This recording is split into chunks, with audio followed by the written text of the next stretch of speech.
గత కొన్ని రోజులుగా మనం వింటున్న న్యూస్ తెలుగు రాష్ట్రాల్ని బర్డ్ ఫ్లూ భయం వెంటాడుతోంది. బర్డ్ ఫ్లూ భయమే కారణం. నిజంగానే బర్డ్ ఫ్లూ మనుషులకి ఎఫెక్ట్ అవుతుంది అంటే అది ఫస్ట్ ఎఫెక్ట్ అవ్వాల్సింది పౌల్ట్రీ ఫార్మర్స్ కే కదా.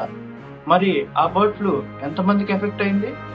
వందల, వేల, లక్షల, కోట్ల. మనం చూసే సోషల్ మీడియాలోనే కదా బర్డ్ ఫ్లూ వచ్చిందని చెప్పింది. అదే సోషల్ మీడియాలో ఇంతమంది మనుషులకి బర్డ్ ఫ్లూ ఎఫెక్ట్ అయిందని ఎందుకు రాలేదు? కోవిడ్ టైంలో చికెన్ తింటే కోవిడ్ వస్తుందని చెప్పారు. అదే కోవిడ్ విపరీతంగా ఉన్న టైంలో చికెన్ తింటేనే స్ట్రాంగ్ గా ఉండొచ్చు అని చెప్పారు. ఏది నమ్మాలి, ఏది నిజం? సోషల్ మీడియా పాజిటివిటీ 10% ఉంటే నెగిటివిటీ 90% ఉంటుంది. ఎందుకు? ఇప్పుడు ఈ సినిమా బాగుందని ఒక వీడియో, ఈ సినిమా బాగలేదని ఒక వీడియో, బాగలేదు అనే వీడియోనే ఎక్కువగా చూస్తారు. అలాగే బర్డ్ ఫ్లూ ఇది ఎక్కడ స్టార్ట్ అయిందంటే ఒక ఏరియాలో ఈ బర్డ్ ఫ్లూ ని గుర్తించడం వల్ల ఆ ఏరియా నుండి ఎటువంటి బర్డ్స్ ని ట్రాన్స్పోర్ట్ చేయకుండా ఆపేశారు. ఎందుకంటే ఆ ఫ్లూ వేరే పౌల్ట్రీ ఫార్మ్స్ లో ఎఫెక్ట్ అవ్వకుండా ఉండాలని. ఒకవేళ స్ప్రెడ్ అయితే ఆ బర్డ్స్ కూడా ఆ ఫ్లూ అటాక్ అయ్యి డ్యామేజ్ అవుతుందని ట్రాన్స్పోర్ట్ ఆపేశారు. ఈ విషయాన్ని ఉన్నది ఉన్నట్లుగా చెప్తే ఎవరు చూస్తారు? అదే ఈ బర్డ్ ఫ్లూ మనుషులకు కూడా ఎఫెక్ట్ అవుతుందని చికెన్ తినడం మానేయండి అని అంటే వాళ్ళ వీడియోని ఎక్కువగా చూస్తారని ఇలా చెప్పారు. ఇందులో వాళ్ళ తప్పు లేదు. ఆ న్యూస్ వినగానే మనం కంగారు పడిపోయి ఆ వీడియోని ఇంకో నలుగురికి షేర్ చేసి వాళ్ళని కంగారు పెట్టి దానివల్ల ఆ వీడియో చేసిన వాళ్ళకి వ్యూస్, ఆ న్యూస్ వల్ల పౌల్ట్రీ ఫార్మర్స్ కి లాస్, దీని వల్ల మనకి నో యూస్. సో మనం ఈ న్యూస్ వినగానే ఇది ఫేక్ అని తీసి పడేయకూడదు, అలాగని నిజమని నమ్మేయకూడదు.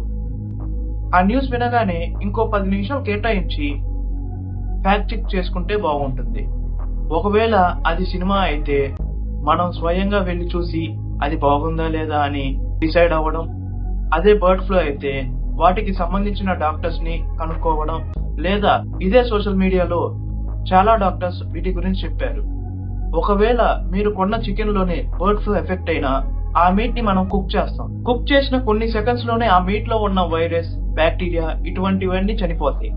సో ఆ మీట్ ని మనం 70 degrees లో కుక్ చేస్తున్నప్పుడు ఎటువంటి ఫ్లూస్ ఉన్నా అది మనుషులకు ఎఫెక్ట్ అయ్యే ఛాన్స్ లేదు. ఇంకా మన రాష్ట్రంలో వచ్చిన బర్డ్ ఫ్లూ గురించి చెప్పాలంటే మన అగ్రికల్చర్ మినిస్టర్ అయిన అచ్చెన్నాయుడు గారే చెప్పారు. మీటింగ్ పెట్టాం, లేనిది ఉన్నట్టుగా ఉన్నది లేనట్టు చేశారు. అందుకే కలెక్టర్లకు అందరూ చెప్పి చికెన్ మేళాలు పెట్టమని చెప్పాం. ఎవరైనా తినొచ్చు. ఇప్పుడు నువ్వు పెడితే నేను తింటాను, నో ప్రాబ్లం. ఫైనల్ గా ఒకవేళ నిజంగానే బర్డ్ ఫ్లూ వచ్చి అది మనుషుల్ని ఎఫెక్ట్ చేస్తుంది అంటే ఖచ్చితంగా గవర్నమెంట్ అనేది చికెన్ సేల్స్ ని ఆపేసింది. కానీ గవర్నమెంటే చికెన్ తినమని ఎంకరేజ్ చేస్తుంది. ఎవరిని నమ్ముదాం? మీ ఇష్టం.